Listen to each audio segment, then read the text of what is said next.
我们的家已经住了9年，在和大自然亲密相处的这些日子里，我们不断地学习和寻找可持续生活的方法，挖掘现有资源的更多可能性，善用每份资源。通过自制，减少不必要的消费，选择节能环保替代品，减少资源浪费，善用可用，创造可能，让我们的家和大自然都越来越好。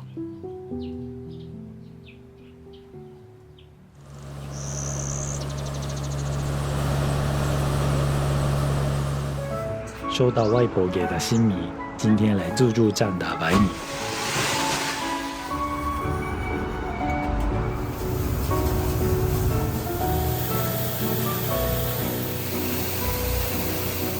米糠也带回去做堆肥。你看，这么多。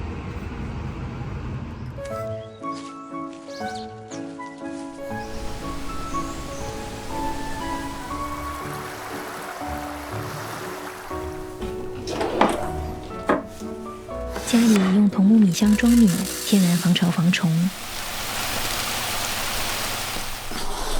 新米散发着淡淡的稻谷清香。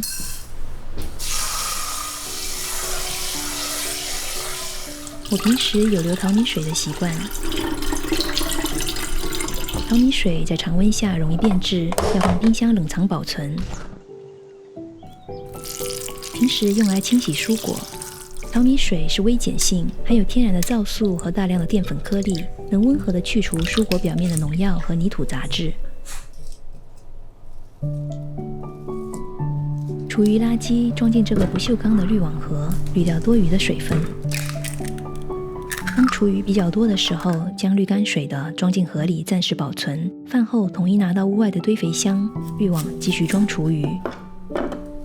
你们先吃这个差很多螃蟹吧。鸡蛋壳是天然的研磨剂，可以清洗铁锅的烧焦。鸡蛋壳中的碳酸钙遇到水后会释放少量碱性物质，能中和烧焦的酸性残留，洗得更轻松。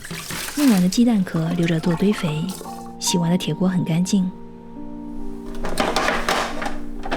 咖啡渣是天然的除臭剂，我平时会先晒干它们再用，这样不易发霉。装进香盒里当洗手间的除臭剂使用，也可以捣碎后装进密封瓶，每次换新垃圾袋的时候加些进去，能减少垃圾桶的异味。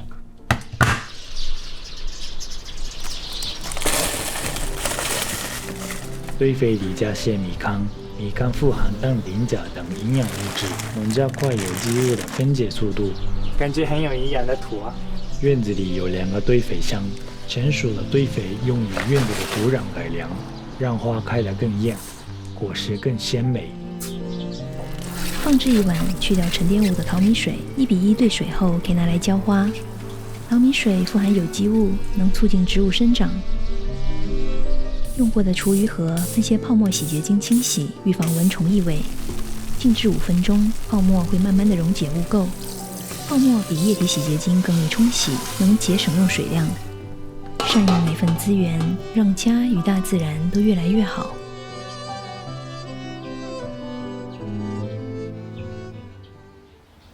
今日小雪，阳光甚好。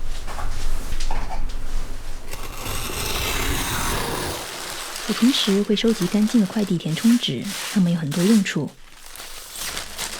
家里的洗剂都用简装，减少包装废弃物，搭配这套鸭嘴就能直接使用。按钮和挂钩都能重复使用，更换简单。浴室里都用补充包，挂起来不仅不占台面，还能避免水垢。挤一下按钮就能定量出液体，用起来很方便。不仅可以轻松地把最后一滴液体挤干净，用完后所产生的垃圾与普通容器相比会减少很多。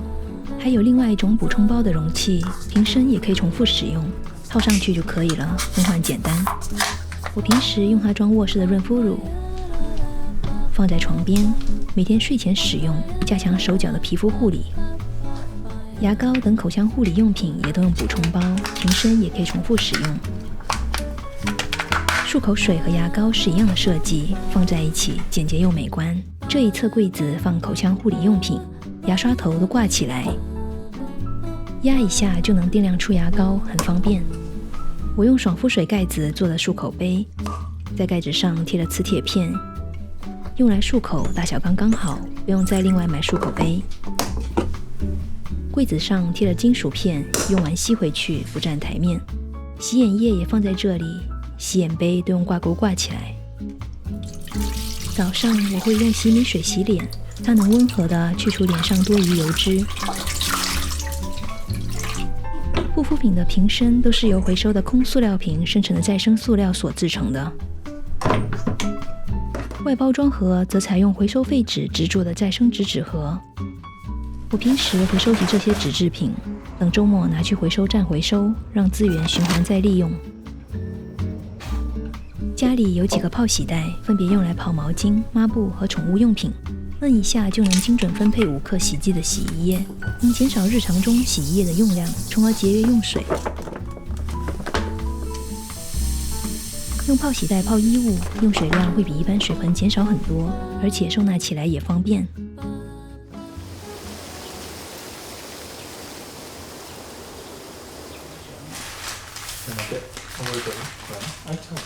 有空的时候，我们会一起用填充纸制作小垃圾盒，平时放在台面上装干垃圾。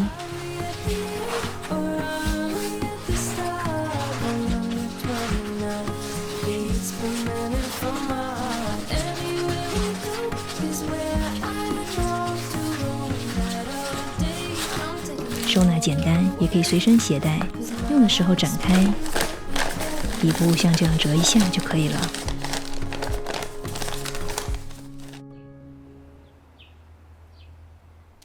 我也会用填充纸保存蔬菜，填充纸透气性好，能保持适当的湿度和空气流通，减少腐烂和异味。在洗好的鞋子里再卸填充纸，能吸收鞋内的水分，加速干燥过程，避免发霉或异味。善用可用，创造可能，通过点滴细节，让家与大自然都越来越好。